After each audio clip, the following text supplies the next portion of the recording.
ഭരണകക്ഷി അധ്യാപക സംഘടനയുടെ ഇടപെടലിൽ താളം തെറ്റി വൊക്കേഷണൽ ഹയർ സെക്കൻഡറിയിലെ പൊതുസ്ഥലമാറ്റം.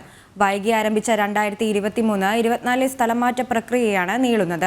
ഒഴിവുകളുടെ കരട് പട്ടികയും പുനർക്രമീകരിച്ച പട്ടികയും ഡിസംബറിൽ പ്രസിദ്ധീകരിച്ചു. 2024 ഫെബ്രുവരി ഒടുവിൽ അന്തിമ പട്ടികയും അപേക്ഷയും ക്ഷണിച്ചു. എന്നാൽ ഒരു കാരണവും കൂടാതെ നടപടികൾ ഇടത് അധ്യാപക സംഘടനയ്ക്കായി നീട്ടുന്നുവെന്നാണ് ഉയരുന്ന ആക്ഷേപം. ഭരണകക്ഷി അധ്യാപക സംഘടനയുടെ ഇടപെടൽ കാരണം വൊക്കേഷണൽ ഹയർ സെക്കൻഡറിയിലെ പൊതുസ്ഥലമാറ്റം നീണ്ടുപോകുകയാണ്. 2022-23 സ്ഥലമാറ്റ പ്രക്രിയ അക്കാദമിക് വർഷ ആരംഭത്തിൽ തുടങ്ങി സമയബന്ധിതമായി സെപ്റ്റംബറിൽ പൂർത്തിയാക്കി.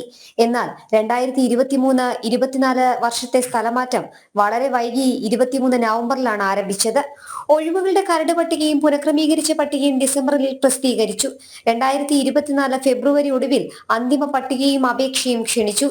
എന്നാൽ ഒരു കാരണവും കൂടാതെ മെയ്യിൽ സ്ഥലമാറ്റം റദ്ദ് ചെയ്തതായി അറിയിക്കുകയായിരുന്നു. ജൂൺ മാസം വിവരങ്ങൾ പുതുക്കി. വീണ്ടും ജൂലൈ 23 പുതിയ അപേക്ഷ ക്ഷണിച്ചു. കരട് പട്ടിക 2024 സെപ്റ്റംബറിൽ പ്രസിദ്ധീകരിച്ചു. കേരള അഡ്മിനിസ്ട്രേറ്റീവ് ട്രിബ്യൂണലിന്റെ വിധി വന്ന മാസങ്ങൾ കഴിഞ്ഞിട്ടും നാളിതുവരെയും അന്തിമ സ്ഥലമാറ്റ പട്ടിക പ്രസിദ്ധീകരിച്ചിട്ടില്ല.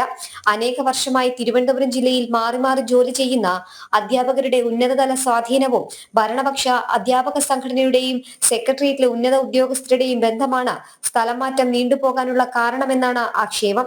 ഓൺലൈൻ സ്ഥലമാറ്റമാണെങ്കിലും ഭരണപക്ഷ അധ്യാപക സംഘടനയുടെ ഇടപെടൽ വളരെ ശക്തമാണെന്ന് സ്ഥലമാറ്റത്തിന് അപേക്ഷിച്ചിരിക്കുന്ന അധ്യാപകർ തന്നെ പറയുന്നു. വിദൂര സ്ഥലങ്ങളിലും മലയോര മേഖലകളിലും ജോലി ചെയ്യുന്ന സ്ത്രീകൾക്ക് ഒരു പരിഗണനയും നൽകുന്നില്ല. സർക്കാരും വിദ്യാഭ്യാസ മന്ത്രിയും വെറും കാഴ്ചക്കാർ മാത്രമാണെന്നും അധ്യാപകർ ആരോപിക്കുന്നു. ജനം, തിരുവനന്തപുരം.